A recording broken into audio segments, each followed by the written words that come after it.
Welcome back. Now back to one of our top stories where ANC kicked off its three-day Lekgotla in Boksburg today. ANC Secretary General Fikile Mbalula criticized individuals campaigning for top positions in the party ahead of the 2027 leadership contest.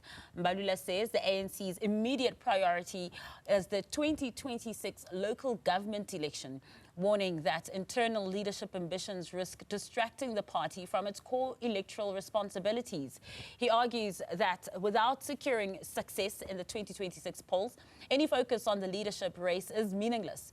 Now, for more analysis on the story, I am now joined by Professor Kedibone Phago, who's a political analyst from the Northwest University. Prof, thank you so much for joining us as always, and a very good evening to you. Today marked the first Lekgotla for the year 2026 for the African National Congress, a bit of a continuation as expected from the January 8th statement that was made by President Cyril Ramaphosa with a focus on renewal and, of course, the local government elections. What did you make of his address this afternoon? Good evening, Masa. Thank you for the opportunity, and good evening to the viewers at home. Your analysis, your views are very correct because this is a continuation to try and map out the activities that will be taking place for the party throughout the year. So President has actually alluded to that, but he also said that there is a bit of a slant that they need to consider this time around, which should look at how ANC itself needs to focus on the implementation, not just a policy perspective and ideological questions. So he emphasized the fact that they really want to move on, and he uses the word fix local government. I don't know what that means, because they will then be facing a huge mountain ahead of these local government elections. What did you make of what the SG Fikile Mbalula had to say, basically to condemn those who are really in the corridors talking about the 2027 leadership race, when you haven't even secured the next election, which is coming up later on this year? Does it show a lack of basically prioritizing from the ANC, or also a lack of vision, considering the fact that they did do dismally at the previous general elections, but then to be looking at who's going to be taking over a party that's got declining support, that's not necessarily wise, one might say. I think that is a very important point that the SG is raising at this point in time. And I think they are very much embattled as a political party, as you rightly correct, that whoever is going to take over the reign will be facing a party that is in decline and will need to come up with a lot of interventions to revive the party if there is such kind of a possibility. But I think the major point, Masa, is that this has been normalized for many years. So it's going to take a lot from the SG and the leadership of the ANC to convince members that they should not be starting with campaigning and vying for leadership positions at this point in time, because they understand that if you wait, he said that they should, this will be opened in 2027.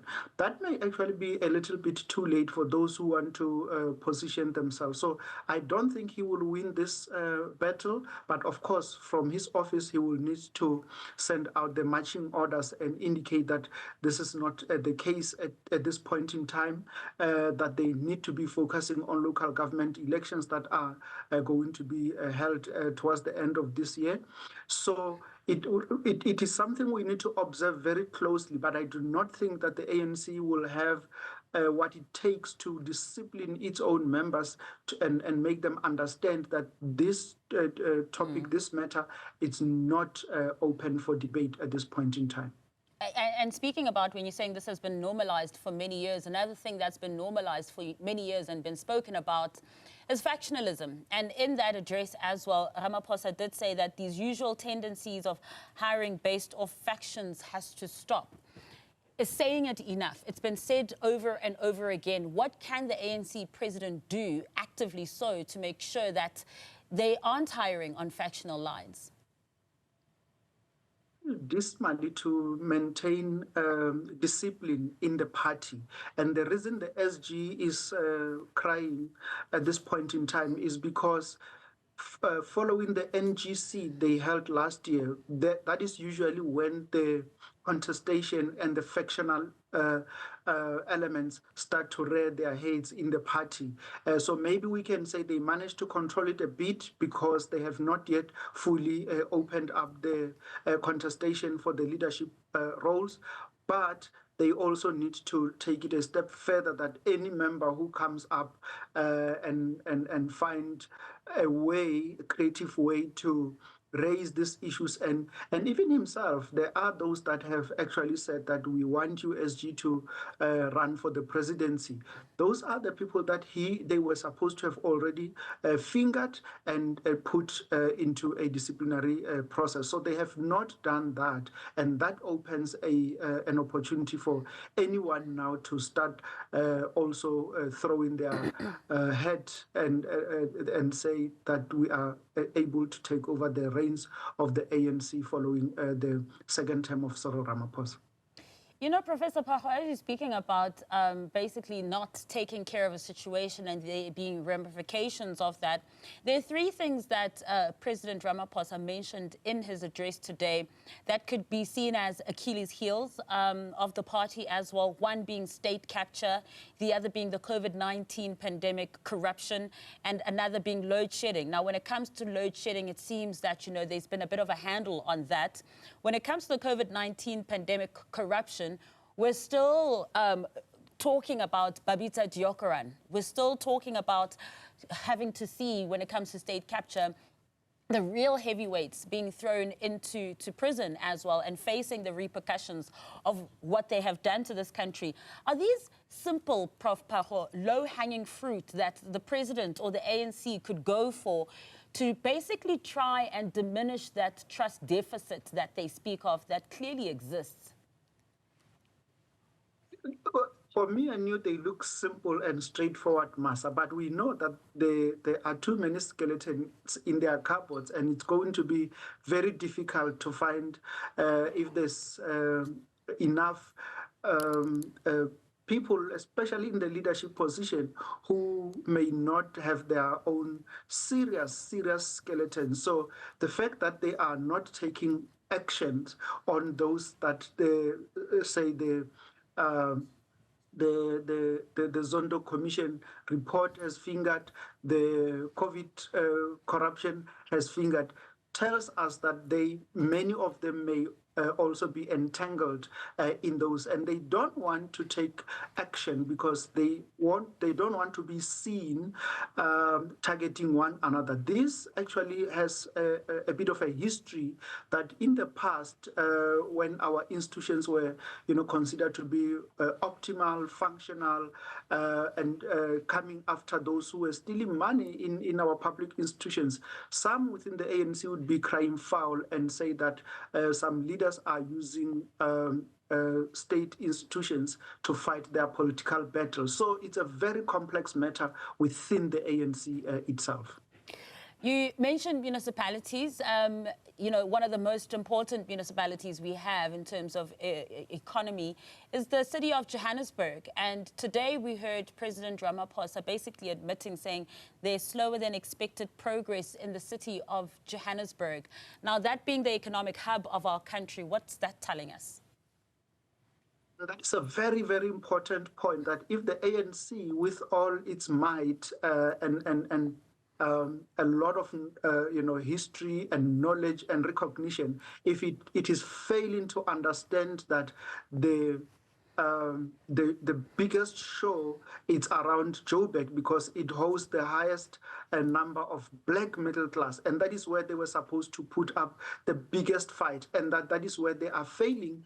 Tells you that the party is completely incapacitated and is struggling to actually find itself. It's just a shell of its former self. And I think this is why they can just do a lot of talk, but nothing to show, because they've made so many sins of incumbency that they don't even know what else to tell the public. And so you are very correct, because essentially, if they really knew what they were doing, they would rather not lose Joburg, because this is really where they would be able to demonstrate to the entire country that they have capacity, that they understand the art of governance, that they will be able to regain their popularity even in this upcoming local government elections. Yeah, and a very important theme, as we've seen globally, just the geopolitical landscape is shifting. In Ramaphosa's words, he said the forces of right-wing imperialism, both globally and domestically, are seemingly on the offensive. And I think we know what he's talking about when he talks about these right-wing imperialism structures that are seemingly offensive to such countries like South Africa. He also talks about speeding up economic transformation and inclusive growth. Now, trying to put those two together, did the ANC, in your view, Prof. Phago, take a little bit too long to try and speed up that economic transformation, particularly for Black and coloured and Indian people, before the world kind of shifted into this geopolitical landscape that we see changing, that makes it a little bit more difficult to implement affirmative action policies that are now being vehemently challenged? That's the elephant in the room, Masa, for South Africa, especially because what he considers as the right-wing elements finding moves to South Africa is precisely because of the failure of the party to live up to the expectations. So, failing to provide basic services, just allowing the, spillages, in our townships, and not collecting basic garbages. If you move around townships and rural areas, you ask yourself if there are human beings living in this, and if there are caring leaders, especially in local government. So it is precisely, in my view, that the elements, what he's referring to as the right-wing elements, are taking advantage of that to discredit the ANC, not wrongly so, but because the ANC has prioritized itself, and in some cases, individuals within the party. But also what we need to remember very well, and ANC, I think, is running away and trying to camouflage the question of Black economic empowerment, the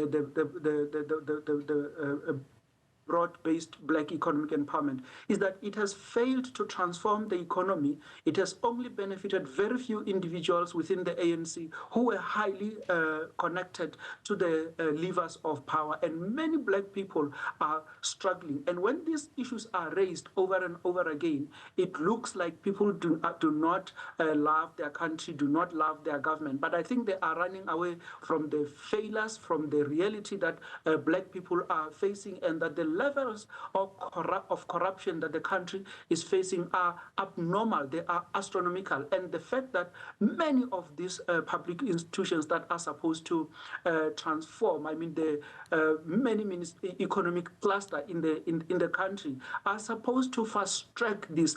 Nobody knows what those ministers are doing. And I think that is the frustration, that even the president cannot come and account to us what those economic cluster ministers are doing to give Black people, this majority, access to resources, except for those who are politically connected. And I think they are running away from this, and this is why you see that it is very easy for those that what the president considers as the right-wing elements are able to find traction in South Africa, because people have lost a lot of hope in the ANC.